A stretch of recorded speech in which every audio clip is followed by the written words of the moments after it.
Llegué a esa puerta con una bandeja en las manos y una sonrisa que tardé años en aprender a sostener. Toqué con los nudillos. Una vez, 2 veces. La puerta se abrió y ahí estaba él. Mi hijo, Alejandro. Tenía 34 años ese domingo de Pascua. Pero en ese umbral, en ese instante, no encontré al niño que yo había criado. Encontré a un extraño. Me miró de arriba a abajo. Miró la bandeja. Volvió a mirarme a mí. Y antes de que yo pudiera decir una sola palabra, él habló primero. Mamá, hoy no. Hoy celebramos sin ti. Sentí el frío en las manos antes de entender las palabras. Mis dedos apretaron la bandeja sin querer. La rosca de Pascua que había preparado desde las 5 de la mañana todavía estaba tibia bajo el papel de aluminio. Detrás de él vi las caras. 39 personas. Familia, vecinos, amigos, todos con los ojos puestos en mí. Nadie habló, nadie se movió, solo el sonido del televisor desde algún cuarto, solo el olor a comida que yo no iba a probar ese día.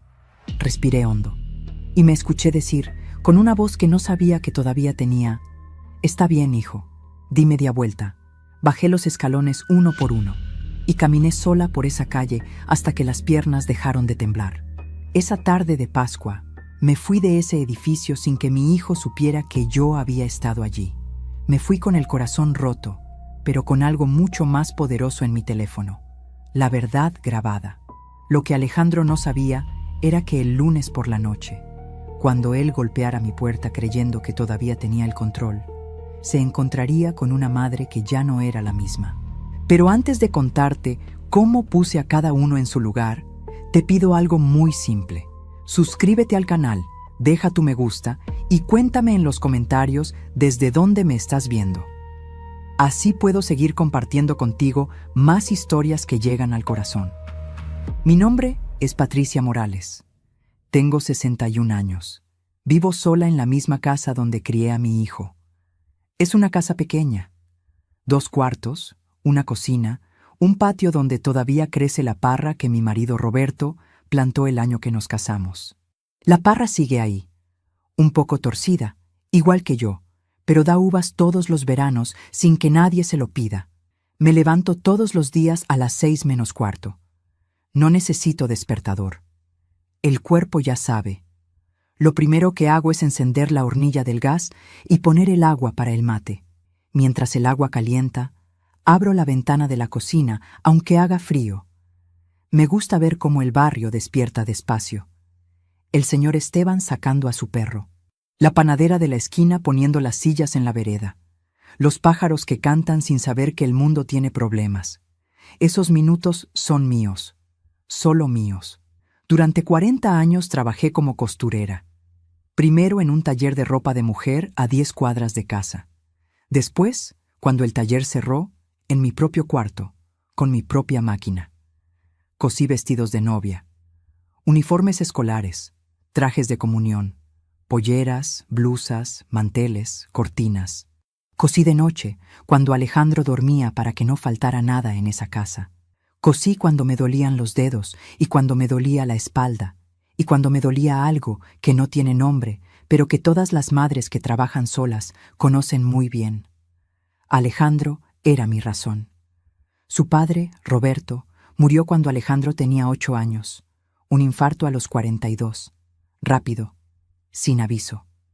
Una mañana desayunamos juntos y al mediodía él ya no estaba. Yo tenía 34 años. No tuve tiempo de llorar como debía. Tenía un niño mirándome fijo, esperando ver si el mundo seguía girando o no. Y yo decidí que sí, que el mundo iba a seguir girando. Me levanté. Y desde ese día no paré. Le di a Alejandro lo que pude. No fue mucho en pesos, pero fue todo en presencia. Estuve en cada acto escolar, en cada partido de fútbol, en cada noche de fiebre, en cada fracaso y en cada logro.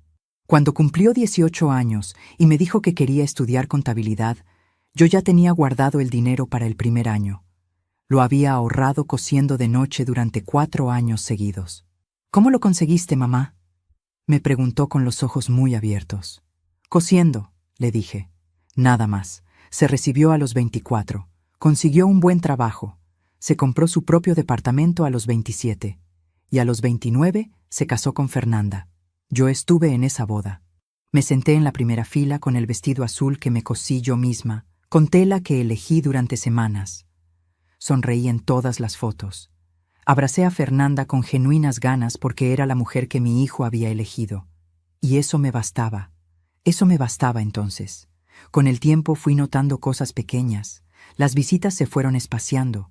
Cuando llamaba, Alejandro siempre tenía algo pendiente. En las reuniones familiares, Fernanda encontraba la manera de llevarlo a otra habitación justo cuando yo empezaba a hablar. Mis nietos, Tomás y Valentina, cada vez me conocían menos, pero yo me repetía, es la vida, están ocupados, tienen su mundo, y seguía cosiendo. Seguía esperando, seguía guardando plata los meses de verano porque algún día quería hacer un viaje. Siempre quise conocer el sur, las montañas, la nieve. Roberto me lo había prometido una vez, mucho antes de que la vida se apresurara más de lo previsto. Ese viaje nunca lo hice. Primero porque Alejandro era chico y no había con quién dejarlo. Después porque había que pagar la universidad. Después porque había que ayudar con el departamento. Después porque hubo años difíciles y años regulares y años en que llegar a fin de mes era ya un logro en sí mismo. Pero nunca dejé de guardar para ese viaje. En mi cajón del cuarto tenía una caja de lata con una galleta pintada en la tapa. Adentro, billetes doblados con cuidado, cada uno con su historia. El de la boda de la señora Pereira, que cosí en 5 noches seguidas. El de los uniformes del Colegio San Francisco. El de las cortinas del edificio de la calle Ancha, que me pagaron bien porque quedaron perfectas. Esa caja era mi esperanza guardada en billetes. Ella no sabía aún que alguien conocía esa caja. Alguien que la había visto una tarde que entró a mi cuarto sin golpear. Alguien que había hecho cuentas en silencio. La relación con Alejandro en los últimos 2 años era como una tela que se ve entera desde lejos, pero que de cerca tiene hilos sueltos por todos lados. Por fuera, todo estaba bien. Me llamaba los domingos. Venía a comer el 3er domingo de cada mes. Traía facturas de la panadería y me preguntaba cómo estaba. Yo le decía bien. Él me decía bien. Nos despedíamos con un abrazo que duraba lo justo y nada más. Por dentro, yo sentía que algo se había roto hacía tiempo, y que ninguno de los dos quería nombrarlo. Yo fingía no notar que llegaba mirando el celular. Fingía no notar que cuando le contaba algo de mi semana, él asentía sin escuchar. Fingía no notar que Fernanda nunca me invitaba a nada directamente. Siempre era Alejandro quien avisaba, tarde, cuando los planes ya estaban cerrados. Una vez, hace 3 años, le dije algo. Fue una tarde de invierno. Tomamos mate en mi cocina. Le dije, con cuidado y con amor, que sentía que nos estábamos alejando. Él se quedó callado un momento. «Mamá, estás exagerando. Estamos bien». Y cambió el tema. Yo no insistí, nunca insistí. Eso era lo mío. La dignidad del silencio. La idea de que si uno no reclama, no molesta. Y si no molesta, conserva el poco lugar que le queda. ¿Cuánto me costó esa idea? ¿Cuánto? Pero hay una memoria que guardo con las 2 manos. Alejandro tenía 10 años. Era un jueves de mayo. Frío, con cielo gris. Yo había llegado a casa con fiebre, pero igual había cocinado porque esa semana no había podido comprar mucho y el guiso alcanzaba para varios días. Cuando me senté a la mesa, Alejandro se paró, fue a su cuarto y volvió con una hoja de papel doblada. Era un dibujo. Él y yo. Él con una capa de superhéroe. Yo con una corona en la cabeza. Abajo, con su letra redonda de niño, había escrito: «Mi mamá es la más fuerte del mundo». Lo guardé en un sobre. Ese sobre sigue en mi cajón, debajo de la caja de lata. Esa noche, con fiebre y todo, dormí profundo. El sábado antes de Pascua me desperté con una idea. No fue un plan complicado. Fue una de esas ideas que llegan solas, sin que uno las busque. Alejandro me había dicho, en el llamado del domingo anterior, que iban a hacer un almuerzo de Pascua en su departamento. Familia de los 2 lados. Los tíos de Fernanda. Primos. Algunos amigos. «¿Querés venir, mamá?», me preguntó. Y antes de que yo pudiera responder, escuché la voz de Fernanda al fondo. No entendí las palabras, pero el tono lo entendí perfectamente. Alejandro dudó medio segundo. O sea, si querés ir, avísame con tiempo para que Fernanda organice el espacio. Le dije que sí, que iba a llevar algo rico. Colgué el teléfono. Me quedé sentada en el sillón un momento, mirando la pared. No me invitaron con ganas. Eso lo supe. Pero decidí ir igual. Decidí ir con lo mejor que sé hacer. Me levanté temprano ese sábado y fui al mercado. El barrio a esa hora tiene un olor particular. Pan recién hecho, café, tierra mojada del riego que hacen los verduleros. Me gusta caminar despacio por esas cuadras. Me hace sentir que todavía soy parte de algo vivo.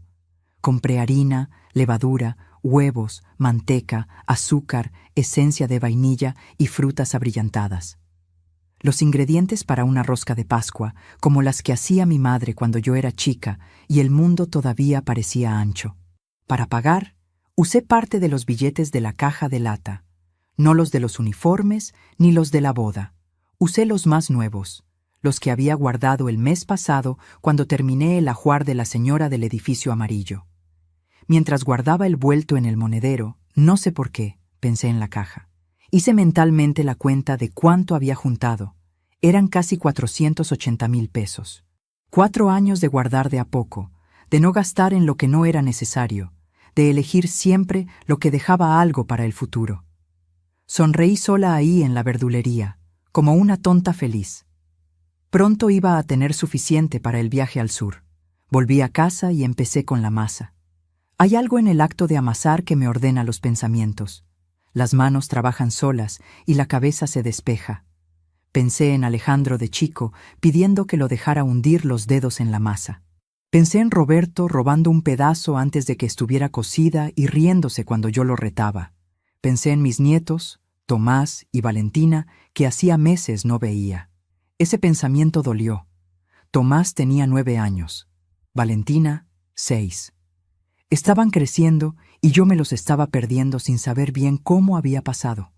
Pero aparté ese pensamiento. Hoy era Pascua. Hoy era un día para estar juntos. Amasé con ganas. Dejé levar la masa 2 veces, como manda la receta. Armé la rosca con paciencia, le puse las frutas con cuidado, la pinté con huevo batido para que quedara brillante y dorada. Mientras esperaba que terminara de hornear, lavé la cocina, me bañé, me puse el vestido color crema que guardo para las fechas especiales. Me peiné despacio frente al espejo del baño. Me miré bien, 61 años. El pelo canoso que dejé de teñir hace 3. Algunas líneas en la cara que cuentan lo que no digo en voz alta. Los ojos todavía claros, todavía vivos. Me pareció que me veía bien. Me pareció que me veía entera. Envolví la rosca en papel de aluminio y la puse en la bandeja de metal que uso para las fechas de familia. La misma bandeja de siempre. La que tiene una pequeña abolladura en el borde izquierdo desde que Alejandro la tiró jugando a los 7 años. Esa abolladura me dio ternura. Salí de casa a las 12 menos cuarto. El sol pegaba de lado, como le gusta al sol de otoño. Las hojas empezaban a cambiar de color en los árboles de la vereda. El aire olía limpio. Caminé 1,5 cuadras hasta la parada del colectivo. Subí con la bandeja en los brazos. Una señora mayor me miró desde el asiento del fondo y sonrió. «Rosca de Pascua», le dije. «Qué rico», me respondió. Y nos miramos como se miran 2 personas que saben que algunas cosas en la vida son sencillas y hermosas y suficientes. El colectivo arrancó. Yo miraba por la ventana. Pensaba en que iba a ver a mis nietos. En que Tomás ya debía haber crecido. En que Valentina seguro tenía el pelo más largo. Pensaba en que todo iba a estar bien. Nadie me avisó lo que me esperaba al otro lado de esa puerta. Nadie pudo. El colectivo cruzó el puente del río a las 12:15. Yo miraba el agua desde la ventana. El río tenía ese color verde oscuro que tiene en otoño, cuando bajan las lluvias y el caudal se tranquiliza, cuando parece que el agua también necesita descansar. A Roberto le gustaba ese puente. Decía que desde arriba la ciudad se veía justa, sin apuro, que era el único lugar donde Buenos Aires se dejaba ver entera, sin pretender nada. Pensé en él un segundo, solo un segundo. Después miré hacia adelante. 3 paradas más y me bajaba. El colectivo iba lleno para ser domingo de Pascua. Una familia joven con 2 nenes dormidos, apoyados uno contra el otro, como si el mundo fuera un lugar completamente seguro. Un chico con auriculares que movía apenas los labios. Una señora con flores envueltas en papel de diario. Rosas amarillas que asomaban por un costado, como si quisieran ver por dónde iban. Gente yendo a algún lugar. Gente volviendo de otro. Toda esa pequeña humanidad del domingo, concentrada en un colectivo que cruzaba la ciudad con paciencia. Me acomodé la bandeja sobre las rodillas. La rosca seguía tibia. Cuando me bajé en la esquina de Alejandro, el barrio estaba quieto con ese silencio particular de los domingos de fiesta. Las persianas cerradas. Los autos estacionados en doble fila, como si los vecinos hubieran decidido todos juntos que ese día nadie se iba a ningún lado. Algún olor a asado flotando desde algún balcón alto, mezclado con el frescor del aire de otoño y algo dulce que no supe identificar. Música lejana, un cuarteto, desde alguna ventana abierta. Caminé media cuadra hasta el edificio, y ahí noté la primera cosa. Había un auto que no conocía estacionado justo en el lugar donde Alejandro siempre ponía el suyo. Un auto negro, grande, con patente de otra provincia, Tucumán. Lo leí 2 veces sin querer. No le di importancia. En un almuerzo con tanta gente, era normal que viniera gente de lejos. Era Pascua. La gente viajaba. Seguí caminando. En la entrada del edificio, el portero, el señor Héctor, me vio venir desde lejos. Lo conozco hace años. Siempre me saluda con la mano en alto, como si yo fuera alguien que merece ese gesto, y me pregunta si traigo algo rico. A veces le dejo un trozo de lo que llevo. A veces solo nos reímos un segundo antes de que el ascensor se cierre. Esa vez no levantó la mano. Me miró. Desvió los ojos hacia un costado. Abrió la puerta sin decir nada. Sus hombros tenían esa tensión que tienen las personas que saben algo y están cargando con el peso de saberlo. «Buenas tardes, señor Héctor», le dije yo.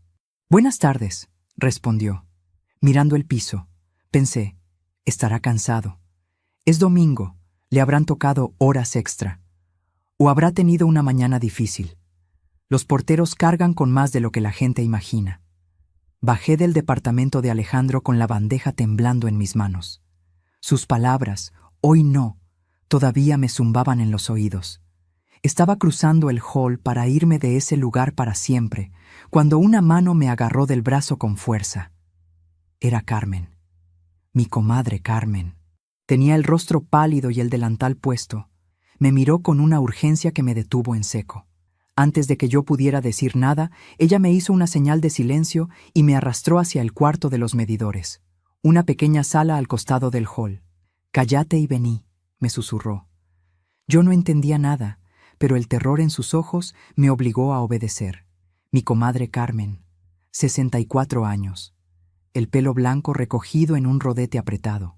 El delantal todavía puesto, a lunares azules sobre fondo blanco, como si hubiera estado ayudando con la cocina y hubiera salido corriendo sin tiempo de sacárselo. Cuando me vio, se le fue el color de la cara.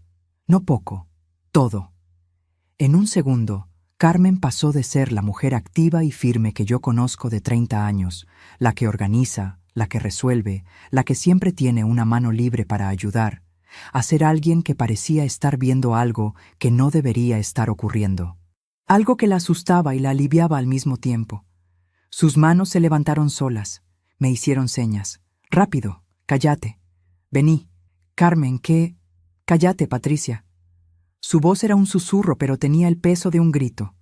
Un susurro que ocupaba todo el espacio. «Por favor, cállate y vení». Me tomó del brazo. No entendí nada. Pero la miré a los ojos, y en esos ojos no había confusión ni exageración. Había terror, genuino, limpio. Terror de alguien que sabe algo que no quiere saber y lleva demasiado tiempo sabiéndolo sola. Me dejé llevar.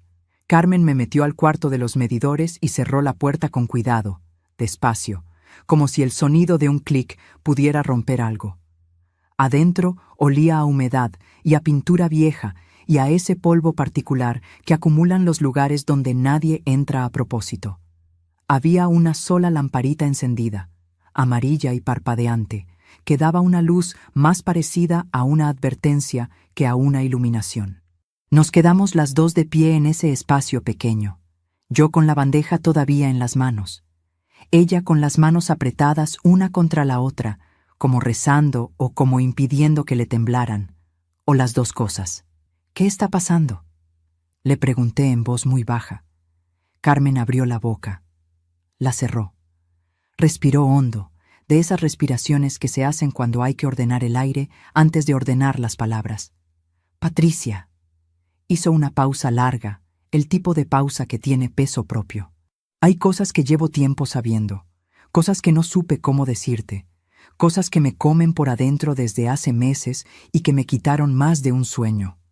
Carmen, escúchame. Antes de que subas, escúchame». Me quedé quieta. La lamparita parpadeó una vez, y Carmen empezó a hablar. Pero no terminó de hablar, porque en ese momento, desde arriba, llegaron voces, voces que bajaban, pasos en la escalera, más de uno, el sonido claro de tacos sobre el mármol. Carmen pegó un salto y me agarró del brazo otra vez. «Cállate», susurró. «No te muevas». Los pasos se detuvieron en el rellano del primer piso. Voces de mujer. 2, tal vez 3, riendo de algo que habían dicho arriba y que todavía les duraba. Carmen se asomó apenas por el filo de la puerta entreabierta, con esa precisión de quien ha hecho ese movimiento antes, en esta misma tarde. Se volvió hacia mí. Asintió despacio. Era señal de que nos quedáramos quietas. Puse la bandeja con cuidado en el suelo, sobre un cajón de madera que había en el rincón, con movimientos lentos que no hicieran ruido. Me acerqué a la puerta con los pasos más silenciosos que pude. Apoyé la espalda contra la pared fría. La sentí a través del vestido, concreta, real. Y escuché. Al principio no distinguí nada claro. Palabras sueltas, risas, el sonido de alguien abriendo una botella, el pequeño golpe del corcho. Después una voz se separó de las demás. Una voz que conocía. «Fernanda, vení acá, que acá no nos escucha nadie». Un par de pasos. El crujido de la puerta del depósito del primer piso abriéndose, ese crujido inconfundible que uno aprende a reconocer en los edificios viejos. Y después silencio. Miré a Carmen. Ella señaló con la cabeza hacia arriba, hacia el techo, como diciendo, «Están justo arriba de nosotras». La ventilación del edificio conecta los cuartos de servicio de cada piso. Lo que se dice ahí arriba baja sin pedirlo. Me quedé sin mover un músculo. La voz de Fernanda llegó clara, demasiado clara, con esa nitidez que tienen las cosas que no querés escuchar. «¿Rodrigo ya habló con el escribano?» No reconocí ese nombre. Rodrigo. ¿Quién era Rodrigo? La otra voz respondió. Una mujer, más joven. Tal vez la hermana de Fernanda, esa que yo había visto una sola vez en una foto y que siempre me pareció que tenía los ojos demasiado quietos. Dice que necesita la firma de los dos, que mientras ella tenga el dominio de la casa, no pueden avanzar. Un silencio. Fernanda resopló. Un resoplido corto, impaciente, el de alguien a quien los detalles le molestan porque ya tiene todo pensado. Alejandro la va a convencer. Ya sabe lo que tiene que decirle, que es por su bien, que nosotros la vamos a cuidar mejor, que a su edad ya no debería estar sola manejando plata. Sentí un peso en el pecho, como si algo se hubiera posado ahí, pesado y quieto, y no tuviera intención de irse, como una mano que presiona sin apuro porque sabe que tiene tiempo. Mis manos buscaron el filo de la pared detrás de mí. La otra voz habló de nuevo. ¿Y si ella no firma? Fernanda tardó en responder. Va a firmar. Pausa. Un silencio que tenía forma de certeza. Alejandro lleva 2 años creyendo todo lo que yo le digo, que ella se olvida las cosas, que deja el gas abierto, que el otro día se confundió de calle, que ya no es la misma de antes, ya está sembrada la semilla. Cuando se lo propongan entre los dos, ella va a creer que es una decisión de familia, que la están cuidando. Cada palabra cayó separada, limpia, sin posibilidad de error. No me estaba confundiendo. No era otra Patricia. Era yo, mi casa, mi firma. 2 años de mentiras construidas con paciencia, con pequeños detalles acumulados como gotitas de agua que terminan llenando algo. 2 años de Alejandro, creyendo que su madre se deterioraba porque alguien se lo dijo despacio, con el tono justo, con la cara preocupada puesta. La otra mujer habló más bajo. Tuve que concentrarme para escuchar, aguantar la respiración, aplanar el oído contra la pared. ¿Y la plata que tiene guardada? La de la caja esa. El corazón se me detuvo. La caja. La caja de lata con la galleta pintada. La que está en el fondo del ropero, detrás de las sábanas de invierno, en el lugar donde nadie mira. Los 480,000 pesos. Fernanda respondió sin dudar, sin la más mínima vacilación. Eso es lo primero que se mueve. Rodrigo ya tiene el contacto. Cuando tengamos la firma de la casa, lo otro es fácil. Una cuestión de días. Me quedé sin aire. 4 años. 4 años de noches cosiendo con la espalda doblada, de apagar la calefacción antes de tiempo, de no comprarme el abrigo que necesitaba, de decirme que el ahorro tenía un destino y que ese destino valía el esfuerzo. 4 años de decirme que el viaje al sur era posible, y alguien lo había visto, lo había medido, lo había planeado con fechas y contactos y escribanos, sin remordimiento, sin ningún remordimiento visible. La otra voz dijo algo que no entendí del todo. Un nombre, una fecha. El miércoles, me pareció. Fernanda respondió rápido, con esa seguridad de quien ya pasó a la parte operativa. El lunes que viene, cuando Alejandro la llame y le diga que quiere hablar de algo importante. Ella va a ir sola, sin avisarle a nadie. Así es ella, siempre tan discreta, tan callada, tan buena. Esa última frase, tan buena, dicha con un tono que no era admiración, ni siquiera era neutral, era desprecio. El tipo de desprecio que tiene quien lleva tiempo usando la bondad de otra persona como una herramienta, como una puerta que no tiene llave porque el dueño confía en todo el mundo. Carmen me puso una mano en el brazo, firme. Creo que notó que yo estaba a punto de hacer algo, que algo en mi cuerpo había cambiado de posición. Y tenía razón. Algo se había movido dentro de mí, algo que había estado quieto durante mucho tiempo, doblado sobre sí mismo, esperando sin saber qué esperaba. No era llanto, no era desesperación, era otra cosa, fría, quieta, concreta, la cosa que queda cuando el miedo termina de quemarse y deja solo el metal. Metí la mano en la cartera sin hacer ruido, con los dedos que ya sabían lo que buscaban antes de que yo lo pensara. Saqué el celular. Abrí la aplicación de grabadora. La pantalla se iluminó apenas, y le di al botón rojo. Las voces seguían. Fernanda hablaba ahora sobre el almuerzo, sobre qué tío no sabía nada, y era mejor que siguiera sin saber, sobre cómo Alejandro iba a manejar el tema si Patricia aparecía hoy, sobre lo que él le iba a decir en la puerta para que no entrara sin hacer un escándalo delante de todos. Ahí entendí. El almuerzo. La invitación a medias. Esa manera vaga en que Alejandro me había dicho que si quería, podía ir. Como si fuera una opción de último momento y no un evento que llevaba semanas planeado. La voz de Fernanda al fondo, cuando Alejandro me preguntó si quería ir. Ese segundo de silencio antes de que él hablara, como quien espera una señal. No fue improvisado. Estaba planeado hasta el último detalle. Que yo fuera. Que llegara con algo en las manos y la mejor intención, con la rosca tibia y el vestido color crema y 30 años de querer bien a esa familia. Que Alejandro me cerrara la puerta delante de 39 personas. Que yo me fuera sin decir nada, como siempre, como la mujer callada y buena que entiende, que no molesta, que no arma escenas porque tiene clase o porque tiene miedo, o porque las dos cosas a veces se parecen demasiado. Para que quedara claro.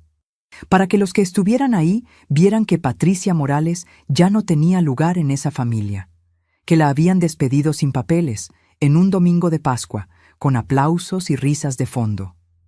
para que cuando llegara el lunes y Alejandro me llamara para hablar de algo importante, yo ya estuviera sola, ya estuviera chiquitita y sin testigos, ya no pudiera armar un escándalo porque ¿quién me iba a creer? ¿Quién iba a creerle a la vieja que se confunde de calle, que deja el gas abierto, que ya no es la misma de antes? Carmen me miraba con los ojos brillantes, no de llanto tampoco, de vergüenza, de rabia contenida y acumulada, de alivio terrible por no estar cargando sola con ese peso durante más tiempo del que debería haber cargado. Yo le puse la mano sobre la suya. Ella la apretó fuerte, con las dos manos, como si yo fuera lo único firme en ese cuarto pequeño. Las voces de arriba se calmaron. Pasos. La puerta del depósito del primer piso cerrándose con ese mismo crujido, ahora en sentido contrario. Risas volviendo hacia el ascensor, despreocupadas, como si hubieran hablado del tiempo. El sonido del almuerzo reanudándose arriba como si nada hubiera pasado. Música. Cubiertos. El ruido amable y falso de una familia reunida. Afuera del cuarto de los medidores, el hall del edificio estaba vacío otra vez. Yo seguía con el celular en la mano, la grabadora corriendo. Los minutos acumulándose en pantalla con esa indiferencia tranquila de los números que no saben lo que registran. 1, 2, 3, 4. Apagué la pantalla. Me acomodé el vestido color crema. Lo alicé con las palmas, un gesto mecánico que mis manos hicieron solas. Miré la bandeja en el suelo. La rosca, que había hecho desde las 5 de la mañana en la cocina, todavía en penumbra, con la harina que había comprado con mis billetes, con la ralladura de naranja que había buscado en el fondo de la heladera, la rosca que había envuelto con cuidado en papel manteca y después en papel de regalo que me había quedado de otra vez, y que había traído en el colectivo equilibrada sobre las rodillas con todo el amor que cabe en dos manos que no tienen más que dar. La miré un momento largo, sin rabia, sin lástima, y algo en mí se asentó, como cuando la masa termina de levar y ya no necesita más tiempo, como cuando el proceso termina solo y lo que queda es algo distinto a lo que entró. «Lista», Carmen me susurró, con la voz de alguien que lleva demasiado tiempo siendo testigo y necesita saber en qué lado de la historia va a terminar parada. «¿Qué vas a hacer?». La miré. «Todavía no sé todo», le dije, «pero ya sé suficiente, y eso cambia todo». Y en ese cuarto pequeño que olía a humedad, Patricia Morales dejó de ser la mujer que espera. Me guardé el teléfono.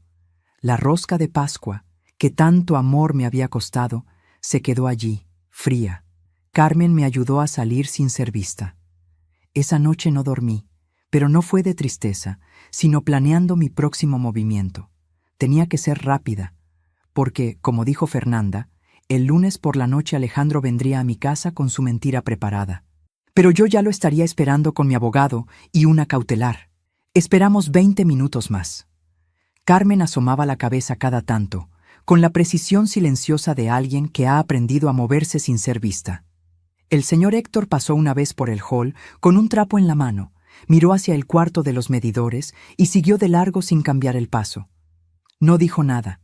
Creo que sabía, o sospechaba. La gente que trabaja en los edificios aprende a no ver ciertas cosas, pero eso no significa que no las vea. Solo significa que elige cuándo. Cuando Carmen me hizo la señal de que el hall estaba despejado, salí. Tomé la bandeja del suelo. La rosca ya estaba fría. Caminé hasta la puerta de entrada y la empujé sin apuro, con la misma calma con que había entrado, como si viniera de hacer un trámite y nada más. Los pasos iguales, la espalda derecha, la cara sin pregunta. Afuera el sol seguía en el mismo lugar. El barrio seguía quieto. Las hojas en los árboles seguían haciendo lo mismo que antes, ese movimiento lento y ajeno al que hace el viento sin pedir permiso. Pero yo era otra. No sé explicarlo de otra manera. Era la misma ropa, el mismo cuerpo, el mismo vestido color crema. Pero algo adentro se había reacomodado para siempre. Como cuando uno mueve un mueble que estuvo años en el mismo rincón y descubre que la habitación entera respira distinto. Que ese espacio vacío siempre estuvo ahí, esperando ser visto. Carmen salió detrás de mí. Cerró la puerta despacio. Nos alejamos media cuadra en silencio, caminando al mismo ritmo sin ponernos de acuerdo. ¿Cuánto tiempo sabías?, le pregunté cuando llegamos a la esquina. Carmen tardó un momento. Miró la calle antes de responder, como si necesitara asegurarse de que la pregunta no tenía testigos. Desde hace 8 meses. Hizo una pausa larga. Me enteré por la hermana de Fernanda, sin querer. Estábamos en una reunión de tejido, en casa de una vecina, y ella habló de más. Yo creo que se arrepintió en el momento, pero ya era tarde.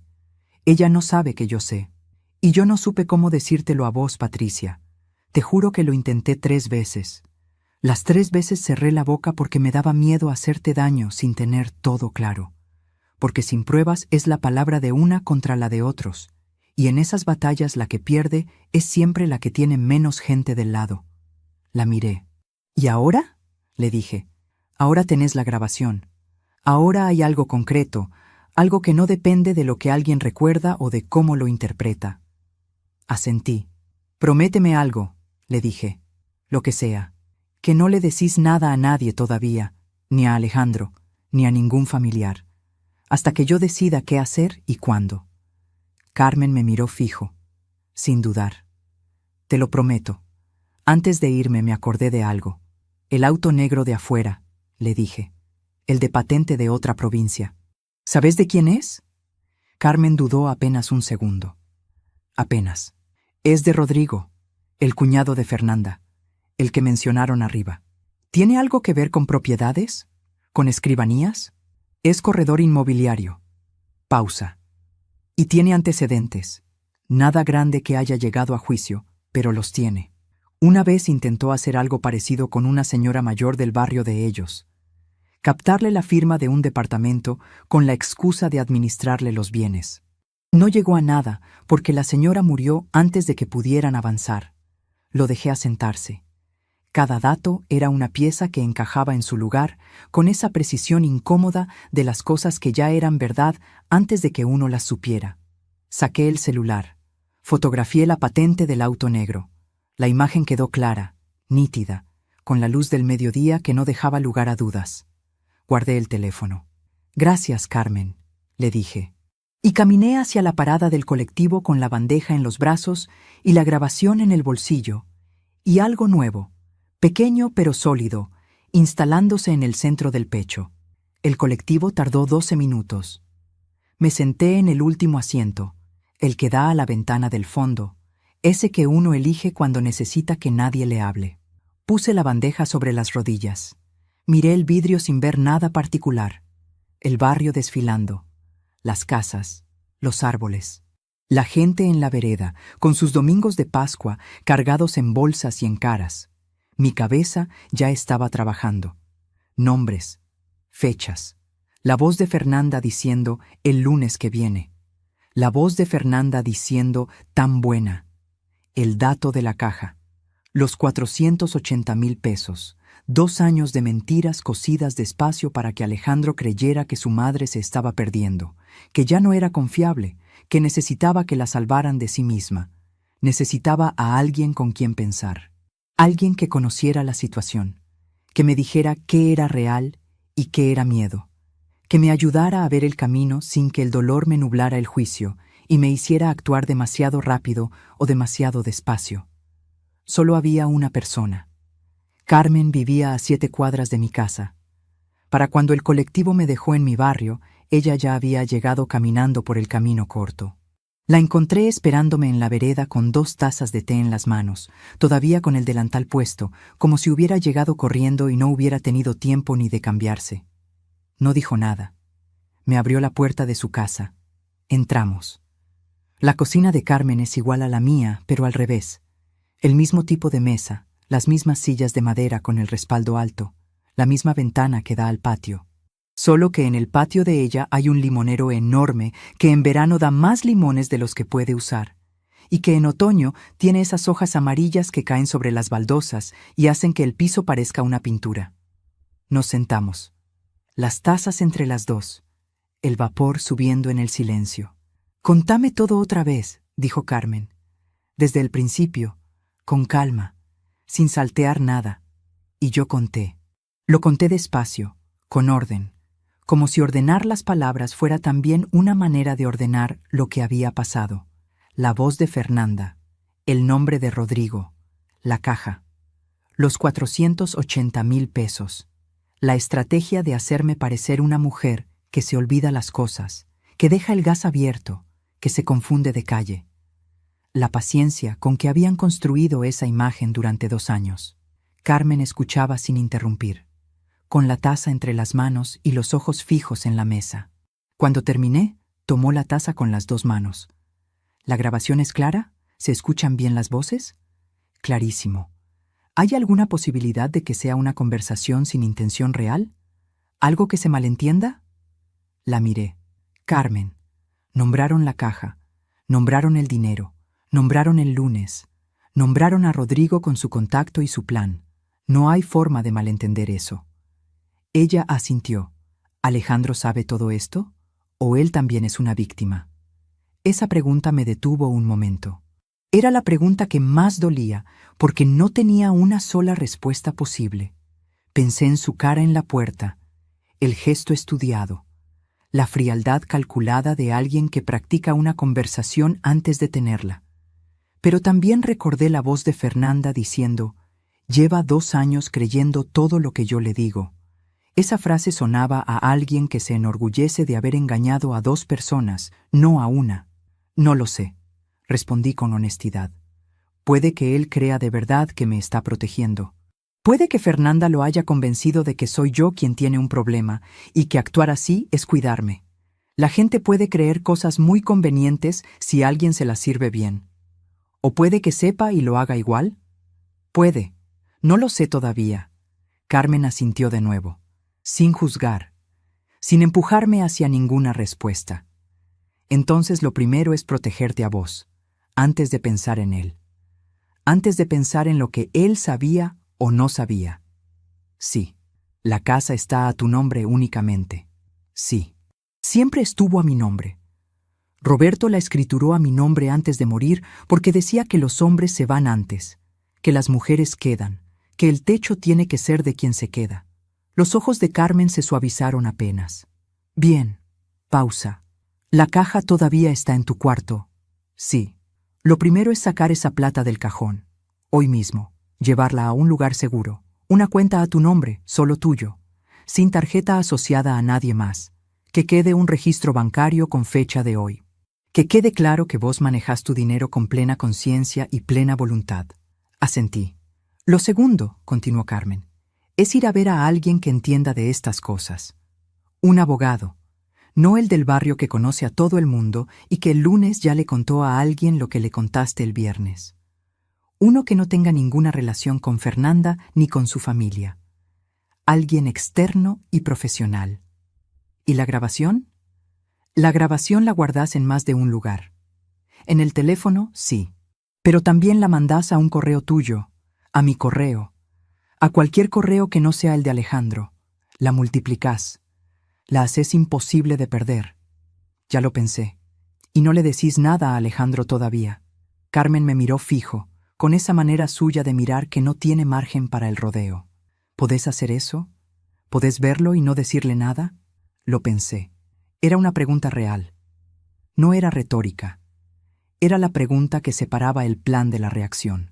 «Puedo», dije al final. «Si sé que lo que haga después va a valer más que lo que pueda decirle hoy. Si sé que el silencio de esta noche compra algo que vale la pena». Carmen levantó la taza como si fuera un brindis pequeño y serio. «Entonces mañana vas al abogado». El abogado se llamaba Gustavo Herrera. Carmen lo conocía desde hacía años. Había llevado un caso de herencia para su propio hermano, un asunto complicado con varios herederos y una casa en el conurbano, y había quedado conforme con el resultado y con el trato. Era un hombre de unos 55 años, con anteojos de montura oscura y una voz tranquila que no subía ni bajaba de tono sin importar lo que le contaran. Tenía el escritorio lleno de carpetas, pero sabía dónde estaba cada cosa. Esa es una diferencia importante. Su consultorio quedaba en el centro, en un edificio viejo con ascensor de reja y piso de mosaicos en blanco y negro. Olía a papel y a café y a esa quietud específica de los lugares donde la gente llega con problemas y se sienta a contarlos. Me recibió el lunes a las 10 de la mañana. Me senté frente a él con la cartera sobre las rodillas y las manos cruzadas encima. «Cuénteme», dijo, y yo conté, esta vez con más orden. Había pasado la noche pensando en cómo presentar los hechos. No los sentimientos, los hechos, en el orden en que ocurrieron, sin interpretación, sin adjetivos innecesarios. La propiedad a mi nombre, la caja con el dinero ya depositada en mi cuenta desde la mañana temprano, antes de las 9, en el banco de la esquina de mi barrio, con el comprobante guardado. La grabación con la conversación de Fernanda, el nombre de Rodrigo, la patente del auto fotografiada. Los 8 meses que Carmen sabía y podía testificar si era necesario. El abogado escuchó sin interrumpir. Tomó notas con una virome azul en un cuaderno de tapa dura, con letra pequeña y ordenada. Cuando terminé, me miró. «Señora Patricia, pausa. ¿Usted tiene diagnóstico médico de ningún tipo que indique deterioro cognitivo?» «No, nunca fui a un médico por eso, porque nunca tuve razón para ir. ¿Alguna vez firmó algo en los últimos 2 años que no haya leído completamente?» Pensé bien. Recorrí mentalmente cada papel, cada formulario, cada documento que había cruzado mis manos.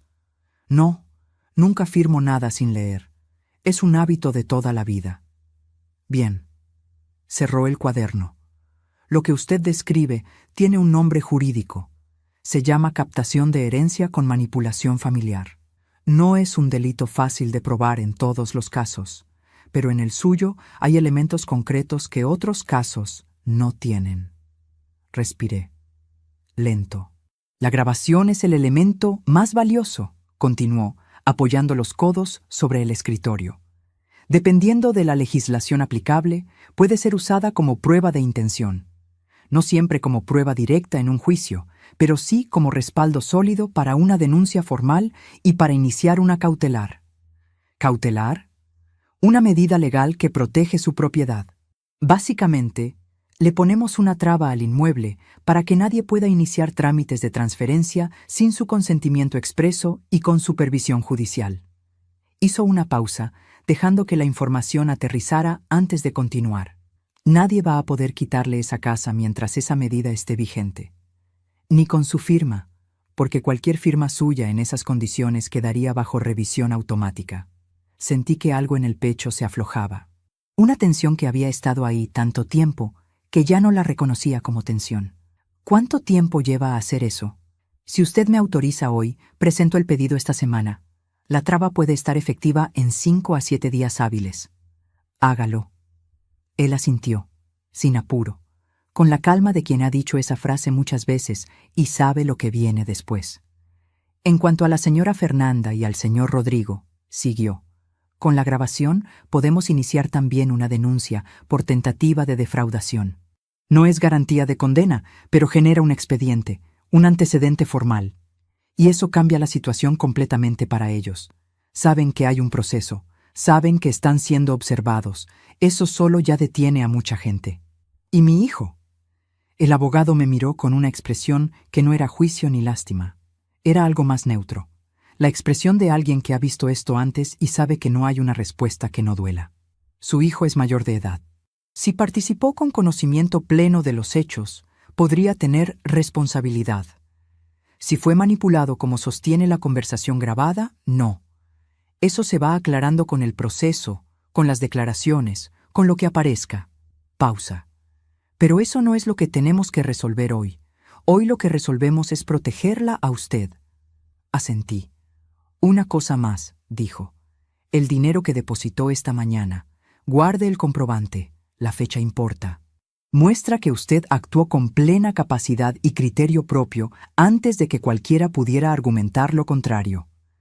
Es una prueba de competencia que usted misma generó sin que nadie se lo pidiera. Saqué el comprobante del banco de la cartera y lo puse sobre el escritorio. Él lo vio y asintió. Muy bien, señora Patricia.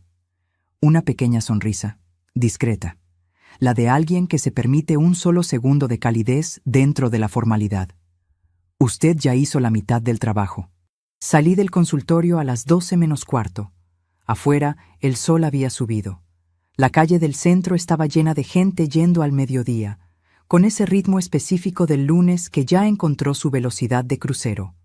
Ruido de colectivos, olor a pizza de la cantina de la esquina, el mundo normal de un lunes normal, ajeno a todo lo que acababa de pasar en el cuarto piso de ese edificio con ascensor de reja. Yo me detuve en la vereda un momento. Sentí algo raro. No era alegría. No todavía. La alegría tendría que esperar su turno. Era algo parecido al primer sorbo de agua después de mucho tiempo sin tomar. Un alivio que duele un poco porque recuerda cuánta sed había, que revela la medida exacta de lo que faltó. Tenía miedo, sí, miedo de lo que venía, del proceso, de las audiencias y los papeles y las fechas, de la cara de Alejandro cuando se enterara de que su madre no se había quedado quieta, de las noches que iban a venir cargadas de dudas sobre qué había sabido y cuándo. Pero también sabía que estaba en el camino correcto, que había cruzado una línea que no se cruza sin saber lo que implica, y eso era suficiente para dar el paso siguiente. Llegué a casa a la 1:30 de la tarde. Alejandro venía a cenar esa noche. Lo había confirmado el domingo, antes del almuerzo de Pascua. Antes de todo, un mensaje corto. Paso mañana a la noche, ma. Hay algo que quiero hablar contigo. Ahora sabía de qué quería hablar. El lunes que viene. Cuando Alejandro la llame y le diga que quiere hablar de algo importante. Había llegado antes de lo previsto. Bien, yo también. Puse agua a calentar. Me cambié el vestido por algo más cómodo, una blusa y un pantalón de algodón que uso en casa. La ropa de todos los días, la que no anuncia nada. Empecé a preparar la cena como cualquier lunes, con los mismos movimientos de siempre. Milanesas, puré, una ensalada de tomate con aceite y sal. Alejandro llegó a las 8:15. Traía cara de cansancio, o de algo que se parece al cansancio, pero viene de adentro, de ese lugar donde se guarda lo que uno tiene que hacer y todavía no hizo. Me dio un beso en la mejilla. ¿Cómo estás, ma? Bien, hijo. Pasa que la cena está lista. Nos sentamos a la mesa como siempre. El televisor encendido de fondo con el noticiero sin volumen. Las imágenes moviéndose sin sonido como un decorado. Los cubiertos sobre el mantel de hilo que uso los días de semana. Comimos. Alejandro habló poco.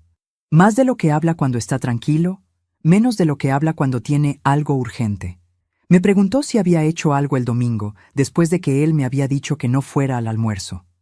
Usó esas palabras exactas, con esa pequeña revisión de la historia que hacen las personas que necesitan creer su propia versión, que él me había dicho que no fuera, como si hubiera sido una sugerencia razonable entre personas razonables. Estuve en casa, le dije. Tomé mate. Escuché música. Una pausa breve. Descansé. Bien, dijo. Y siguió comiendo. Después del postre, cuando yo estaba lavando los platos, él se apoyó en el marco de la puerta de la cocina con ese gesto de quien quiere parecer casual y no lo consigue del todo.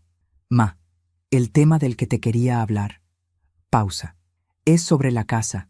Sentí el agua fría del grifo en las manos. La dejé correr. No levanté la vista. La casa está bien, Alejandro. La cuido como siempre.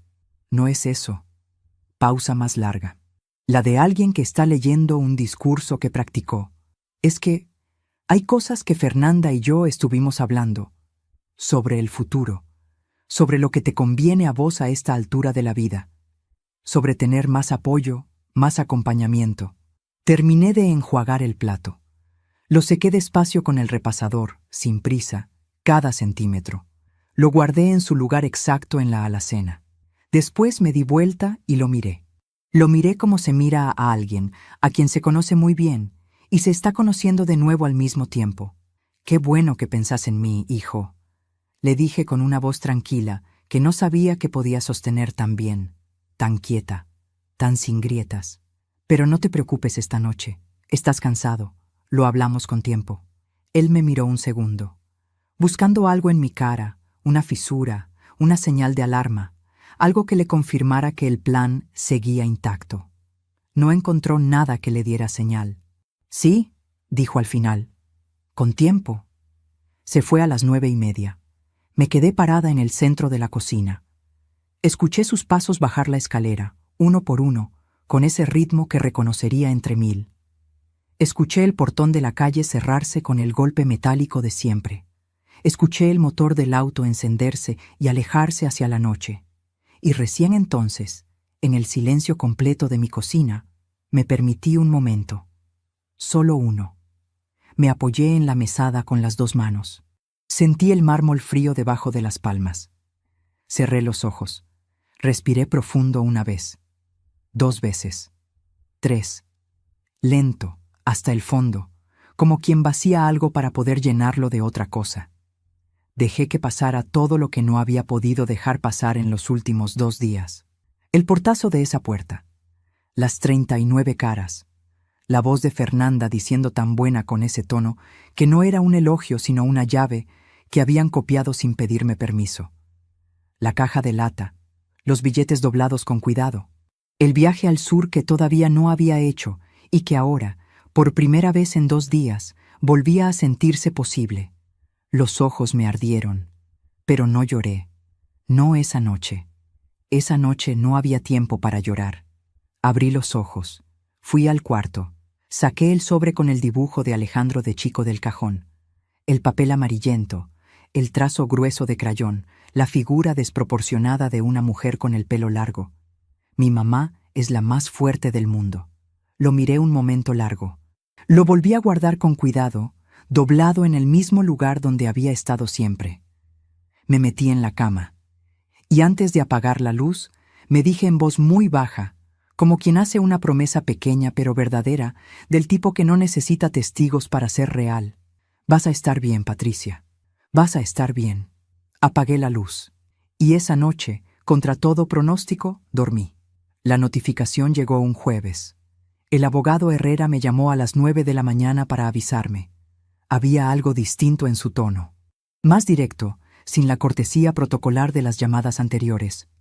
Señora Patricia, la cautelar fue otorgada ayer a las 5 de la tarde y la denuncia por tentativa de defraudación quedó radicada esta mañana temprano.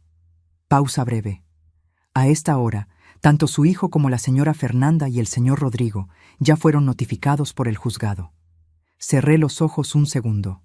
Conté hasta 3. Gracias, doctor Herrera. Prepárese. Van a reaccionar. Generalmente reaccionan rápido y con ruido. De acuerdo. Colgué. Me senté en el sillón de la sala, el de siempre, el que queda frente a la ventana que da al patio. Puse las manos sobre las rodillas y las dejé quietas. Miré la parra del patio. Estaba quieta. Sin viento esa mañana, el cielo de un gris claro, que todavía no había decidido qué quería hacer. Conté hasta 10. El teléfono sonó a las 10:15. Era Alejandro. Atendí. ¿Qué hiciste? La voz le salió cortada, tensa, pisada, sin el tono de los domingos. ¿Qué es todo esto, mamá? ¿Una denuncia? ¿Una cautelar sobre la casa? ¿Vos sabés lo que estás haciendo? No levanté la voz. Buenos días, hijo. No me saludes. Contéstame. ¿Quién te metió estas ideas en la cabeza? ¿Fue Carmen? ¿Fue ella la que te llenó la cabeza con esto? Nadie me metió nada en la cabeza, Alejandro. Pausa. Las ideas en mi cabeza las pongo yo. Tenemos que hablar. Voy ahora mismo. No vengas ahora, le dije con calma. La misma calma que había practicado sin darme cuenta durante 2 semanas.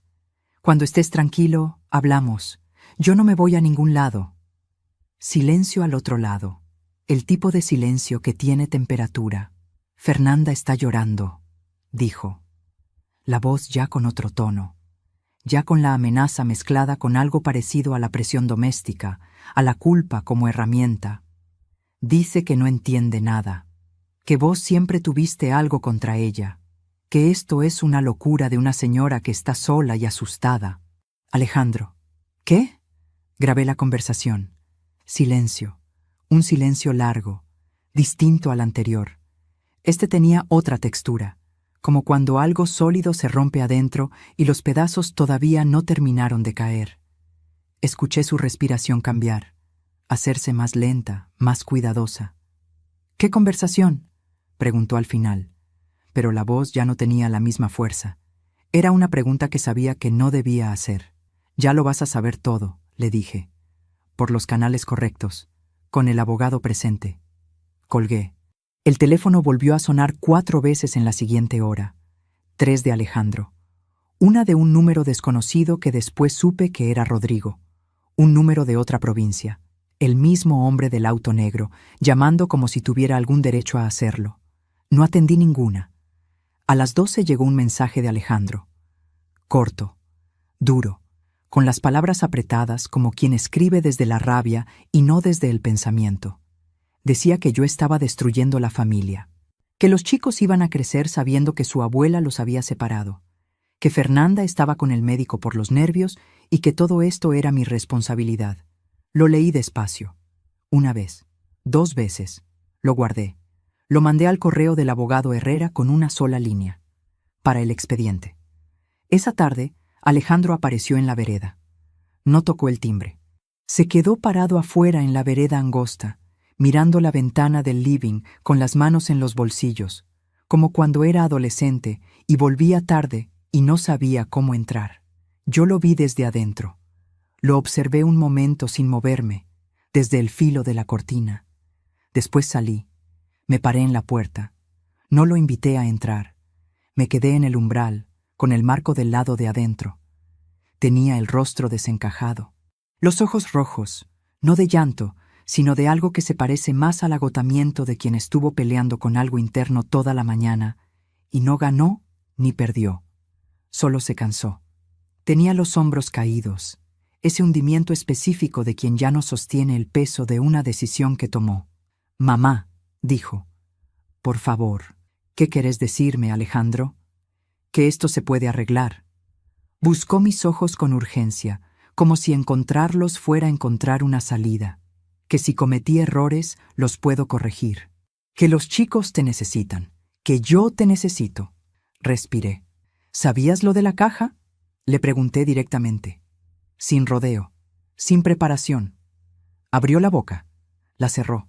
«¿Sabías que Fernanda y Rodrigo tenían planeado usar tu firma y la mía para transferir esa plata y después la casa?» Silencio. «¿Sabías que llevas 2 años creyendo que yo dejo el gas abierto y me confundo de calle porque alguien te lo dijo despacio, con paciencia, para que el día que yo firmara algo nadie lo encontrara raro?» Le temblaron los labios. Solo un segundo. Después los apretó. «Yo no sabía todo», dijo. «Te juro que yo no sabía todo. Pero sabías algo». No respondió. Y ese silencio me dijo más que cualquier palabra que hubiera podido decir. Me dijo la forma exacta de lo que sabía y de lo que había elegido no preguntarse. Me quedé mirándolo un momento largo.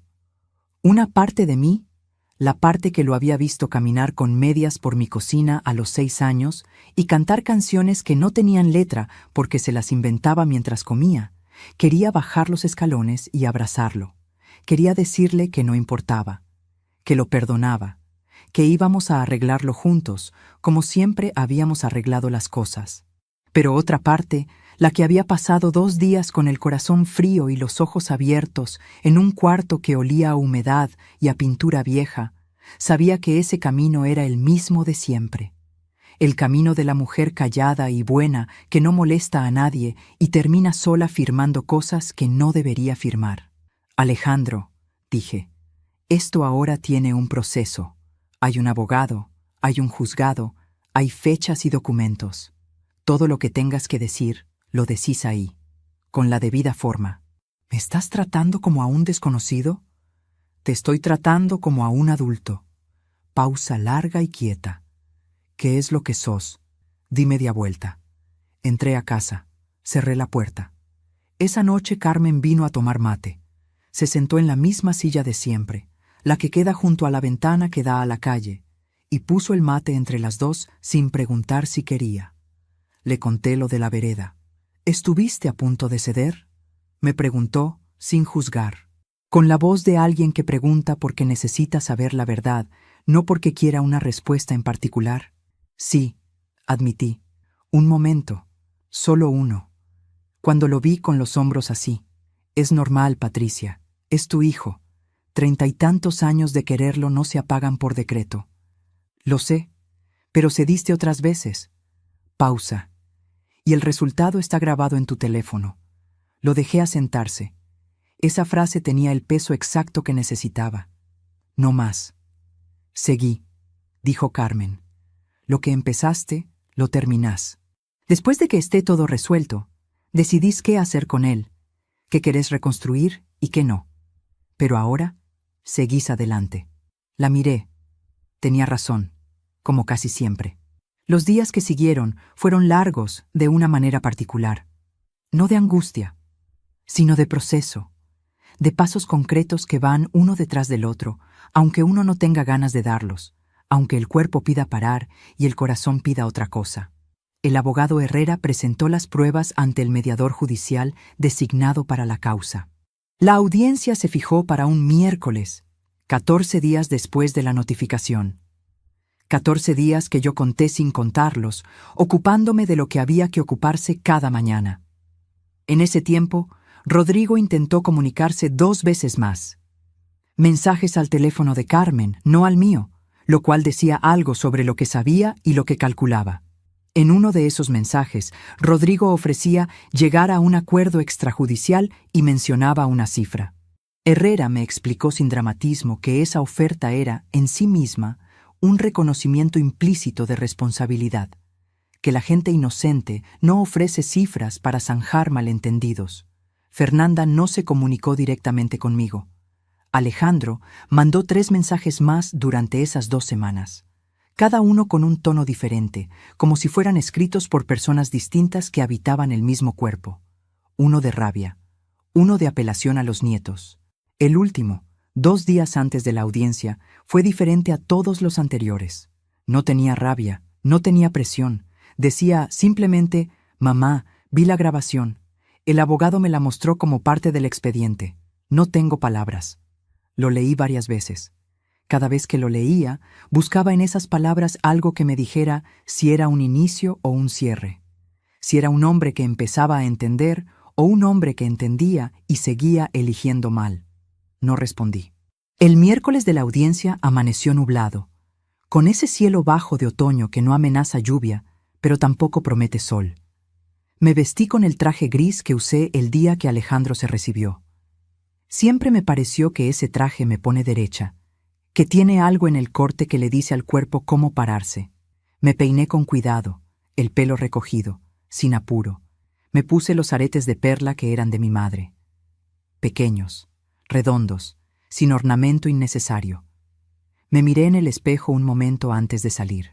Carmen me esperaba en la puerta de su casa con el abrigo puesto y una expresión que no era ni sonrisa ni seriedad, sino algo intermedio, lo que queda cuando alguien está listo para algo difícil. ¿Lista?, me preguntó. Lista.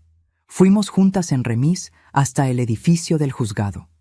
15 minutos sin hablar, mirando la ciudad pasar por la ventanilla con ese movimiento lento del tráfico de la mañana. La sala de mediación era una habitación rectangular con una mesa larga, sillas a los costados, una ventana pequeña que daba a un patio interior con un árbol sin hojas. Olía a papel húmedo y a café de máquina, y a ese aire específico de los lugares donde la gente entra con un problema y espera que alguien lo ponga en palabras que tengan validez legal. El mediador judicial se llamaba Dr. Fuentes.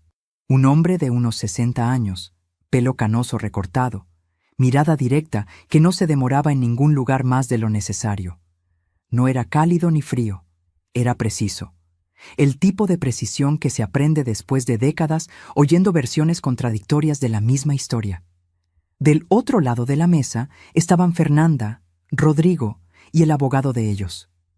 Un hombre joven con traje azul marino, la carpeta muy ordenada sobre la mesa y esa seguridad un poco excesiva de quien todavía no sabe cuándo callarse. Alejandro estaba sentado a un costado, separado de Fernanda por 2 sillas vacías. Tenía los codos sobre las rodillas y miraba el piso. Cuando entré, no nos miramos. El doctor Fuentes abrió la sesión con las formalidades de rigor. Explicó el objeto de la mediación, los derechos de cada parte, el marco legal y los alcances del acuerdo posible. todo con la velocidad medida de quien lo ha dicho muchas veces y no ha perdido el hábito de decirlo bien. Después me cedió la palabra. Me paré. Acomodé la carpeta frente a mí, la misma que el abogado Herrera había preparado conmigo durante 2 semanas, folio por folio, en esa oficina que olía a papel y a café. Voy a presentar 3 elementos, dije con voz pareja, sin elevarla, sin bajarla. El primero es una grabación de audio realizada el domingo de Pascua en el edificio de la calle Rosales. El segundo es el comprobante de depósito bancario a mi nombre del mismo día, que demuestra que actué con plena capacidad y criterio propio. El tercero es la declaración escrita de la señora Carmen Ibáñez, presente en esta sala, quien puede dar testimonio directo de lo que escuchó y de lo que sabe desde hace 8 meses. El abogado de la otra parte levantó la mano con la prontitud de alguien que ha estado esperando ese momento. Doctor Fuentes, impugnamos la validez de esa grabación. Fue obtenida sin consentimiento de las partes involucradas y en condiciones que podrían considerarse irregular. Herrera respondió antes de que el mediador pudiera hablar, con la calma de quien tiene la respuesta preparada, porque sabía que esa objeción iba a llegar. La grabación fue realizada por la señora Patricia Morales en un espacio semipúblico del edificio donde su familia celebraba un evento al que ella había sido invitada. Su contenido involucra directamente su persona, sus bienes y su capacidad legal. La jurisprudencia en este tipo de casos es clara en cuanto a la admisibilidad como elemento de prueba indiciaria. No la presentamos como prueba única, sino como parte de un conjunto coherente y documentado. El mediador asintió sin dudar. Se admite como elemento de contexto. Continúen. Puse el teléfono sobre la mesa. Di al play. La sala se quedó quieta con esa quietud que no es paz sino atención sostenida, la de todos los cuerpos inclinándose apenas hacia adelante sin darse cuenta. El mediador escuchaba con el bolígrafo detenido sobre el papel, inmóvil. El abogado joven de la otra parte miraba la mesa con una expresión que iba cambiando despacio. Rodrigo miraba la ventana, el árbol sin hojas del patio, un punto fijo que no le pedía nada. Fernanda tenía los brazos cruzados y los ojos fijos en un punto del techo, con esa postura de quien ha decidido de antemano que nada de lo que escuche va a afectarle. Y Alejandro escuchaba con la cabeza baja y las manos entrelazadas, los nudillos blancos de apretarlas. La voz de Fernanda llenó esa sala pequeña, nítida, sin estática, con toda la claridad que había tenido en aquel cuarto de los medidores el domingo de Pascua. Tan buena. Ese es su problema. Cuando llegó esa frase, escuché que Alejandro hacía un sonido breve, algo entre un suspiro y otra cosa que no tiene nombre preciso. Un sonido de alguien que reconoce algo que no quería reconocer. La grabación siguió. La caja. Los 480,000 pesos. El escribano. Rodrigo con su contacto. El lunes que viene. El plan completo, expuesto con la tranquilidad de quien habla en un lugar que cree seguro. Cuando terminó, el mediador dejó pasar unos segundos en silencio. Los dejó pasar a propósito, con la habilidad de quien sabe que el silencio después de algo así tiene un peso que las palabras no deben interrumpir demasiado rápido. Señora Fernanda, dijo, ¿desea hacer alguna aclaración sobre el contenido de esa grabación? Fernanda miró a su abogado. El abogado tosió. Ese tipo de tos que no es tos, sino tiempo ganado. Mi cliente sostiene que esa conversación fue sacada de contexto y que en ningún momento hubo intención real de perjudicar a la señora Patricia. El mediador lo miró con paciencia. ¿Puede explicar en qué contexto se usaría la frase «cuando tengamos la firma de la casa, lo otro es fácil», sin intención de perjudicar a la propietaria de esa casa? Silencio. El abogado volvió a toser. No respondió.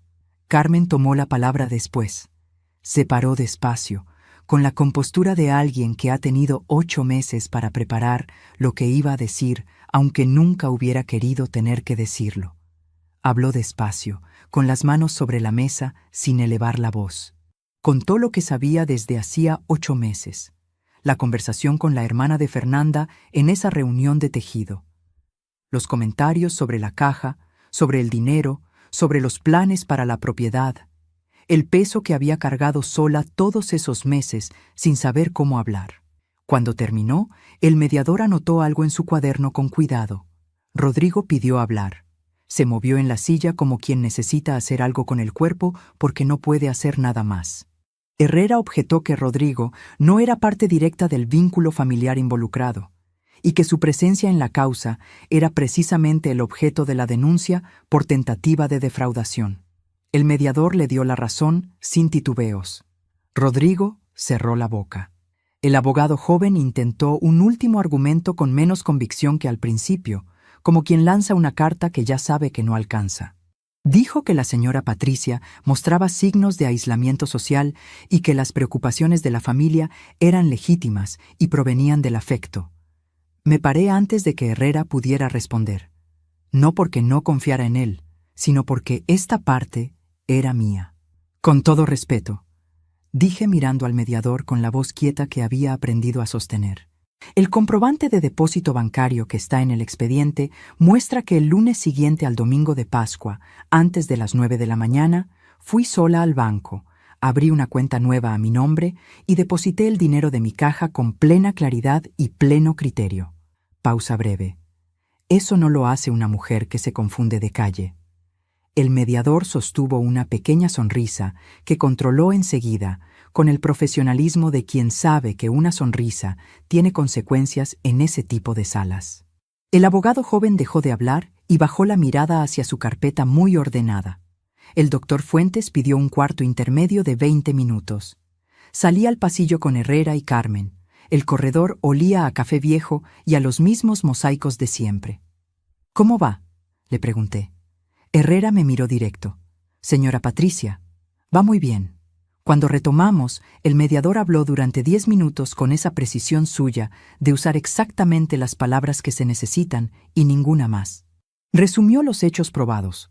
La cautelar sobre la propiedad quedaba confirmada y con efecto inmediato.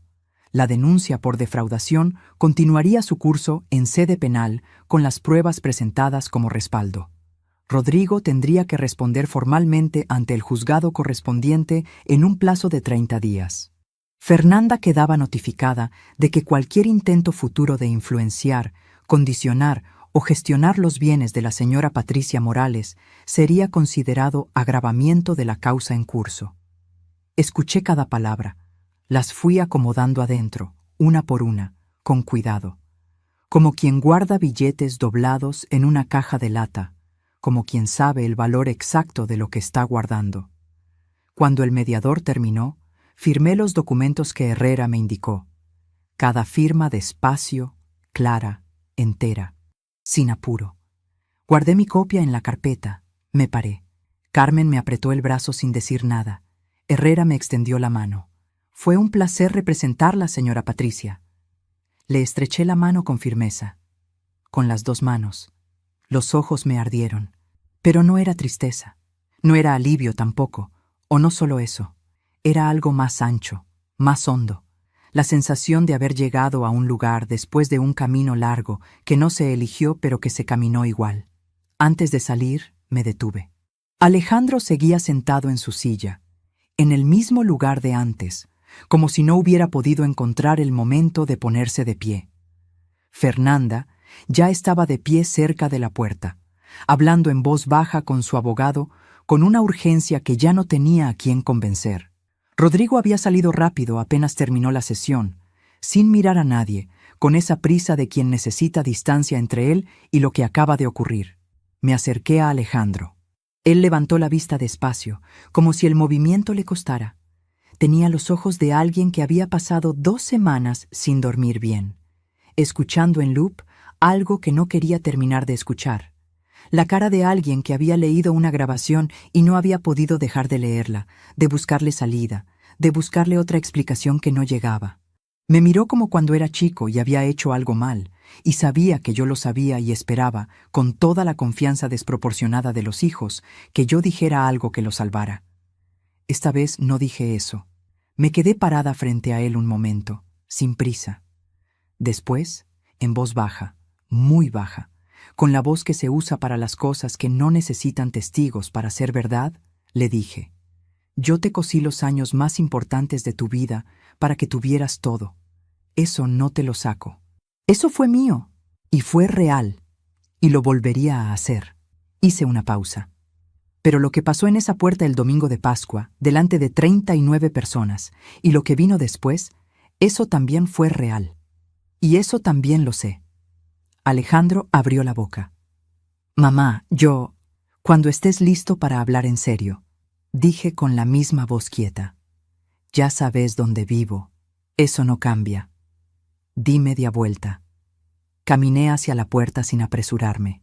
Carmen me esperaba en el pasillo con el abrigo puesto y los ojos brillantes de esa manera que tienen los ojos de la gente que quiere y ha visto algo difícil terminar bien. Salimos juntas al aire gris de esa mañana nublada, ese otoño que no terminaba de decidirse. Y yo salí de ese edificio con la cabeza en alto, los papeles bajo el brazo, los aretes de perla de mi madre en las orejas y algo en el pecho que no había sentido en mucho tiempo. Algo que se llama simplemente justicia. Afuera, un rayo de sol cortó las nubes por un momento, solo uno, justo cuando pisé la vereda, exacto como si alguien hubiera esperado ese instante. Carmen lo vio también. Se detuvo un segundo. «Roberto», dijo en voz baja, con una sonrisa pequeña y cierta. Yo no dije nada, pero sonreí. El primer sábado después de la audiencia, me levanté a las 6:45 como siempre. Encendí la hornilla, puse el agua para el mate. Abrí la ventana de la cocina y me quedé parada frente a ella más tiempo del habitual, solo mirando. El señor Esteban con su perro, la panadera poniendo las sillas, los pájaros que cantan sin saber que el mundo tiene problemas. Pero esa mañana el barrio se veía distinto, no porque hubiera cambiado algo afuera, sino porque yo miraba desde otro lugar. Ese día hice algo que llevaba años postergando. Fui al cuarto del fondo, el que usé como depósito desde que Alejandro se fue de casa. Ahí estaban las cajas de ropa que ya no me ponía, las revistas viejas, la máquina de coser cubierta con una sábana, los marcos sin foto apoyados contra la pared. Empecé por la máquina, le saqué la sábana, la limpié con un trapo húmedo, le pasé aceite a las partes que lo necesitaban, la enchufé. La encendí. Funcionó. Claro que funcionó. Esa máquina tenía más historia que muchas personas. Me senté frente a ella y cosí un retazo que tenía guardado. No hice nada útil. Solo cosí líneas rectas durante 10 minutos, para recordar cómo se siente, para saber que todavía estaba ahí. Esa tarde vacié el cuarto del fondo. Lo que servía, lo puse en orden. Lo que no servía, lo até en bolsas para donar. Los marcos sin foto los tiré, las revistas también. Cuando terminé, el cuarto estaba vacío y limpio y olía a jabón. Me paré en el umbral y lo miré. Un cuarto libre, un espacio que todavía no sabía para qué iba a ser, pero que era mío para decidirlo. Carmen vino esa noche con una botella de sidra que guardaba para una fecha especial. Esta era para cuando llegara algo bueno, dijo poniéndola sobre la mesa.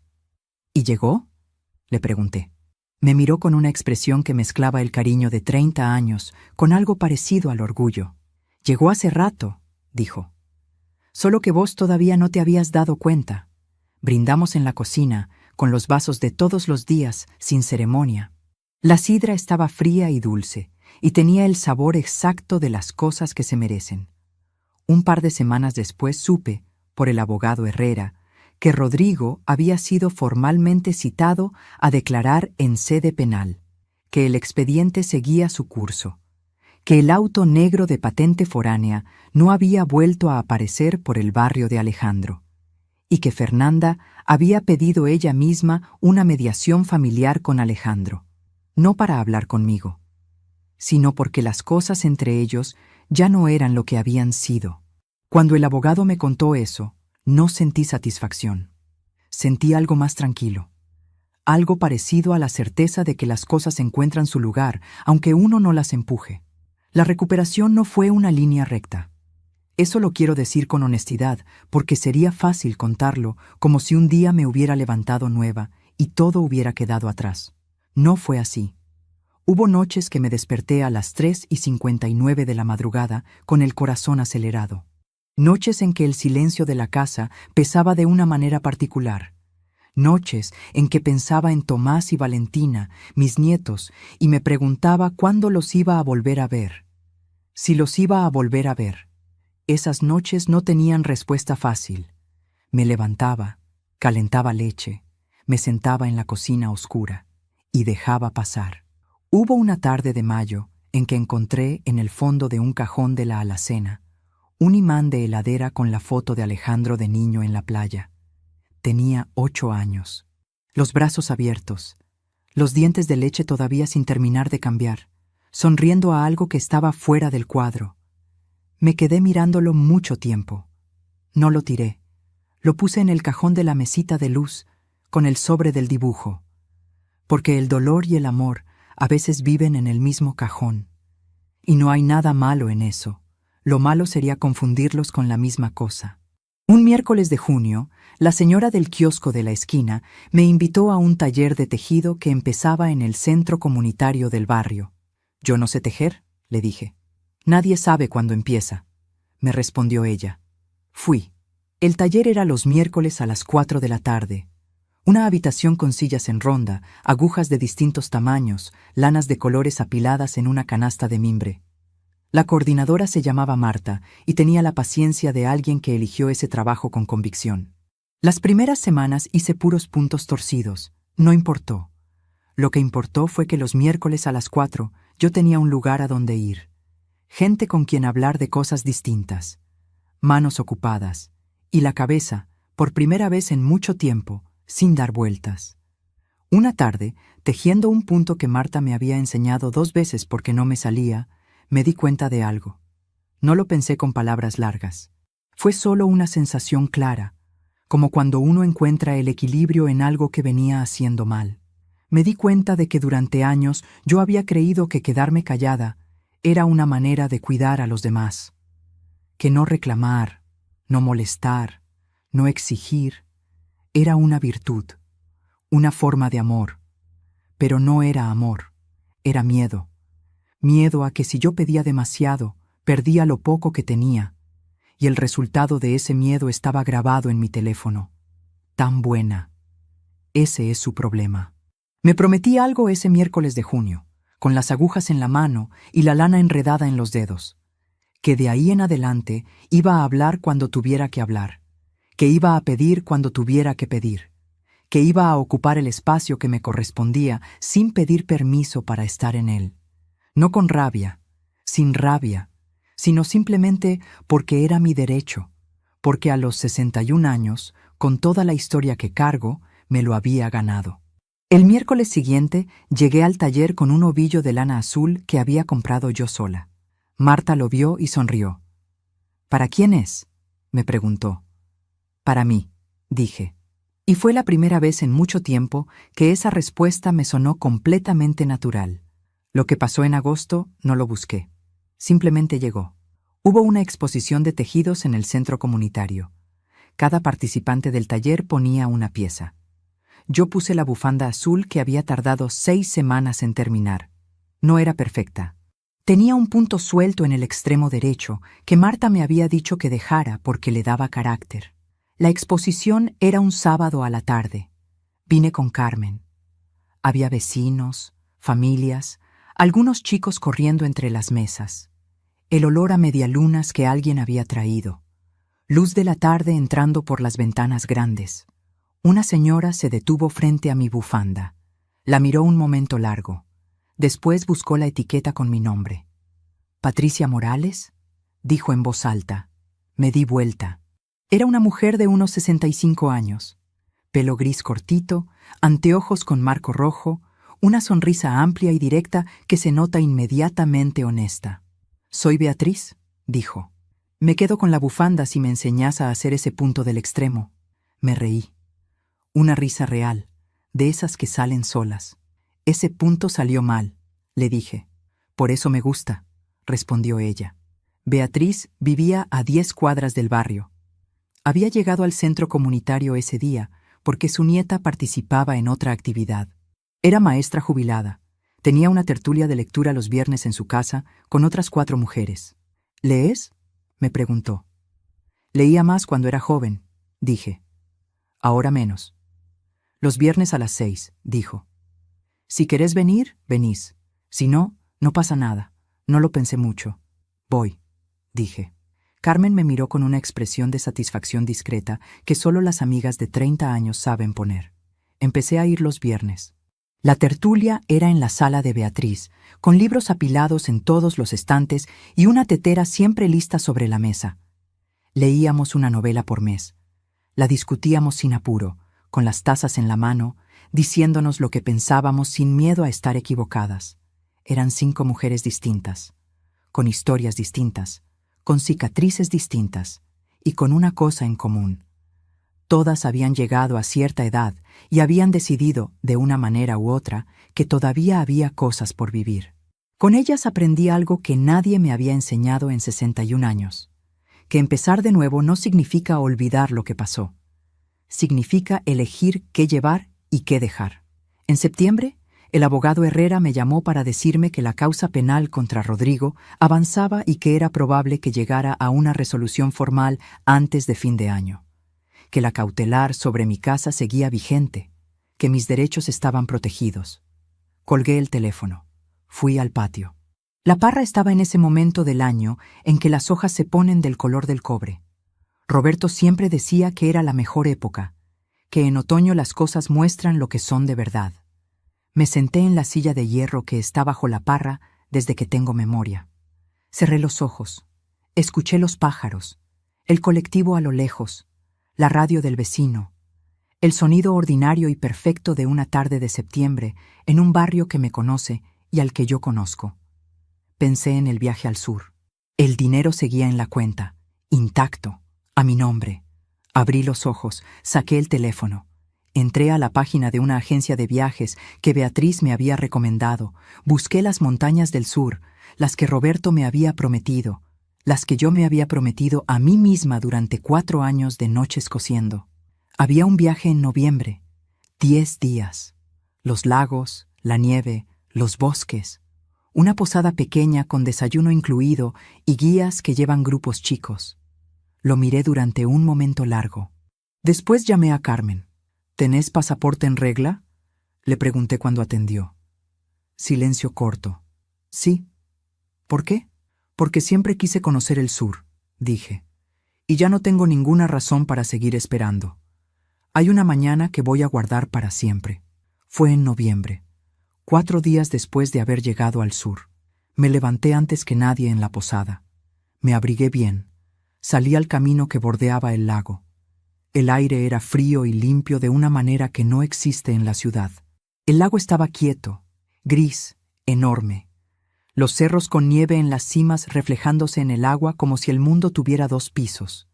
Caminé despacio, sin apuro, sin teléfono en la mano, sin nada que hacer ni ningún lugar a donde llegar. Solo el camino, el agua, el silencio enorme y generoso de ese lugar.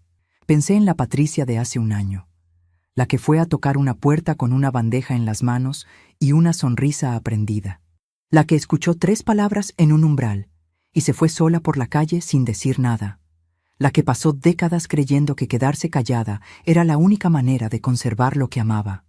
La miré desde adentro, con algo que no era lástima ni orgullo, era comprensión. Esa Patricia hizo lo que pudo con lo que sabía, con lo que le habían enseñado, con los miedos que nadie le había ayudado a nombrar.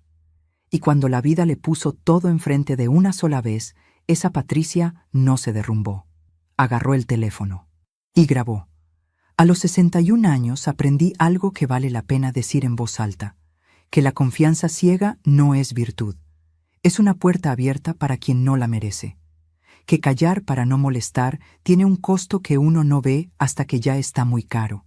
Y que a esta edad, con todo lo que una carga encima, no se empieza de cero.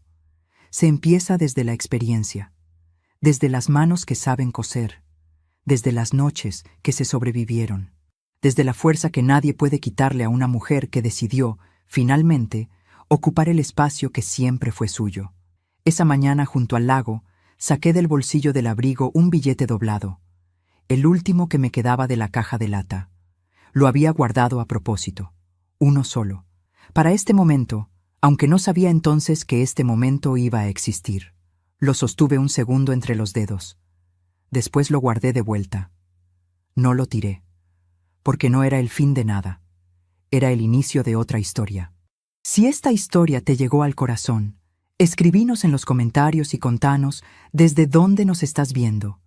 Y si hay alguien en tu vida que necesita escuchar algo así hoy, compartila. Porque a veces la historia de otra persona le da a alguien la fuerza que le estaba faltando. Nos encontramos en el próximo relato. Memorias de Patricia. Historias que sanan.